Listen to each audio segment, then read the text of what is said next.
Para ilmuwan mengamati serangga sebagai subjek penting dalam sains selama beberapa dekade, atau mungkin beberapa abad. Itu karena makhluk kecil yang saat ini punya pengetahuan evolusi jutaan tahun, membuatnya layak disebut makhluk paling sukses dalam urusan bertahan hidup di planet bumi ini. Salah satu bidang yang terobsesi memanfaatkan makhluk ini adalah dunia robotika.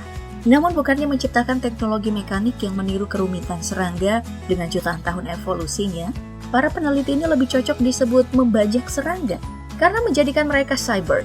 Ide ini berawal dari kebutuhan untuk menggunakan drone super kecil yang bobot penggunaan energinya cenderung rendah, tapi daya gunanya cukup tinggi. Nah, perangkat semacam ini hanya bisa dibuat dalam bentuk serangga. Sayangnya setelah berhasil dibuat, robot serangga ini punya satu masalah.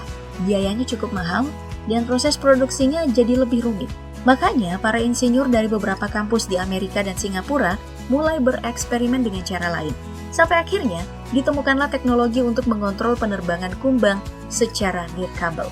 Dalam metode ini, para peneliti menggunakan semacam ransel mini untuk menstimulasi otot kumbang dan mengatur rute terbang mereka.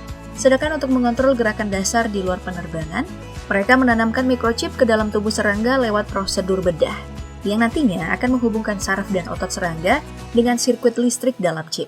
Aliran listrik itulah yang nantinya bakal menggerakkan tubuhnya di luar kehendak. Penerapan teknologi ini tentu dapat berlaku ke semua jenis serangga, bukan hanya kumbang. Uji cobanya juga dilakukan kepada kecoa, ngengat, hingga capung.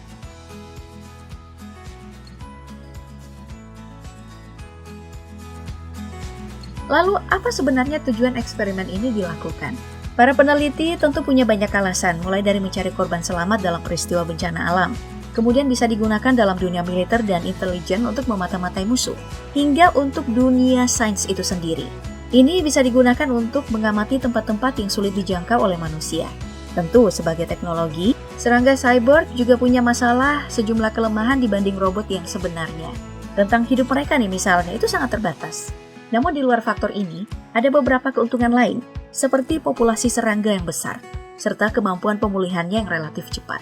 Kemudian dari segi produksi, bentuk dasar mereka udah jadi, makanya banyak bagian kecil yang gak perlu dibuat lagi. Selain itu, energi listrik yang dikonsumsi jelas lebih sedikit dibandingkan robot yang sebenarnya. Dan tentu saja yang paling penting, selain serangga punya kemampuan navigasi terbaik di antara semua makhluk bumi, mereka ini adalah hewan yang sangat adaptif dan paling layak untuk eksperimen tersebut. Ya, secara etis, proyek ini memang problematis. Penggunaannya untuk sains dan pencarian orang dalam bencana bisa dimaafkan, tapi tidak dengan pengawasan. Prosesnya juga terkesan menjejah, namun tidak cukup kejam untuk jadi sorotan publik. We had very excited demonstrations in the laboratory environment and we are ready to practice technology. Apakah genosida untuk tujuan yang diklaim baik akan diizinkan oleh masyarakat? Sepertinya mungkin saja. Karena kalau sasarannya adalah jutaan nyamuk, orang-orang mungkin malah memberi dukungan yang besar ya. Oke, mungkin terlalu kasar jika kita menyebut ini genosida. Karena dari segi cara, skala, dan sasaran, ini tidak bisa disebut pembantaian. Mungkin istilah vasektomi jauh lebih tepat untuk menggambarkan eksperimen yang kita bahas selanjutnya. Karena bukannya membasmi nyamuk dengan cara brutal, para ilmuwan di National Environment Agency, lembaga riset di bawah naungan Kementerian Lingkungan dan Keberlanjutan Singapura, justru menggunakan pendekatan yang lebih ramah, yaitu menghentikan perkembangbiakan nyamuk atau bahasa sederhananya, membuat mereka jadi mandul. Waduh, ilmuwan melakukan ini menggunakan bakteri khusus penyebab masalah reproduksi yang bernama Wolbachia. Bakteri ini disuntikan ke ribuan nyamuk jantan penyebab demam berdarah yang ditangkarkan dalam lab. Kemudian mereka bakal dilepaskan ke seluruh kota agar mereka bisa kawin dengan nyamuk betina dan mengakhiri garis keturunannya. Tentu ini tidak akan membuat spesies nyamuk musnah sepenuhnya dari Singapura, tapi minimal lah ya, dengan menerapkan dalam setahun, para peneliti berhasil menekan populasi nyamuk penyebab demam berdarah hingga 98%, serta menekan angka kasus demam berdarah hingga 88%. Ya, itu bukan angka sempurna yang mungkin diinginkan semua orang, tapi cukup signifikan kan untuk menjamin kesehatan seluruh warga. Yuk deh kita angkat topi untuk para ilmuwan di Singapura.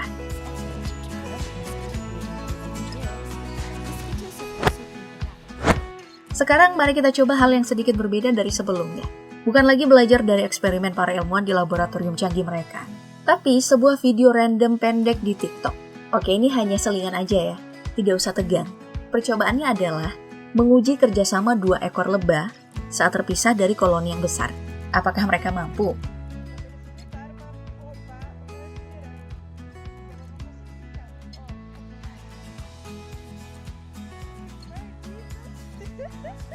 Iya, sepertinya memang begitu. Kamu sudah lihat buktinya. Mereka bisa membuka tutup botol minuman bersoda dengan kerjasama. Sekarang mari tingkatkan percobaannya dengan botol madu yang bentuknya berbeda, serta menggunakan lebih banyak lebah. Apakah kerjasama mereka akan jauh lebih baik atau justru memburuk?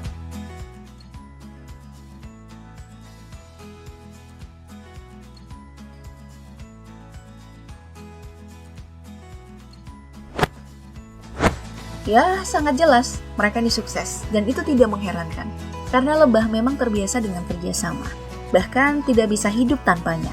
Itu sebabnya mereka disebut sebagai hewan eusosial, sama dengan para semut. Sayangnya, karakteristik sosial seperti itu, baik lebah maupun semut, jadi sulit dipelajari secara individual. Dan kalaupun ada yang mau coba, aspek penelitiannya itu harus benar-benar spesifik, seperti yang dilakukan para ilmuwan dari Universitas Freiburg.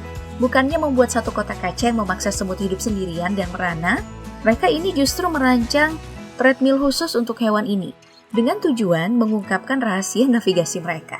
Nah, dalam skenario ini, semut tidak akan merasa dirugikan, karena mereka mengira sedang berada dalam perjalanan pulang ke rumah.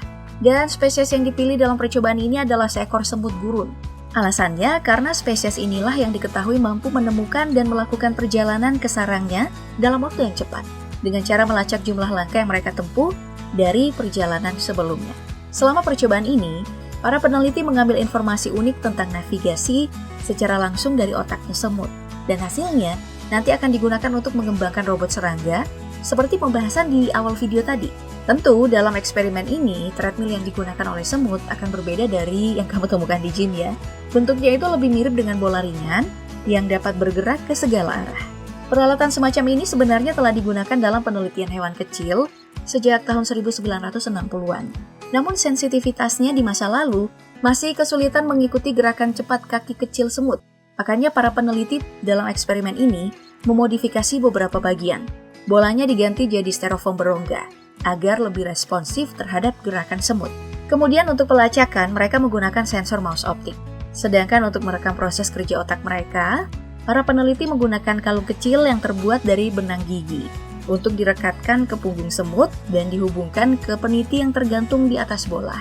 Nah, seluruh data yang dikumpulkan dalam proses ini mulai dari evaluasi semut soal kecepatannya saat berjalan hingga perubahan gaya berjalan saat mencari sarang. Nantinya akan digunakan untuk diterapkan pada robot semut rancangan para ilmuwan.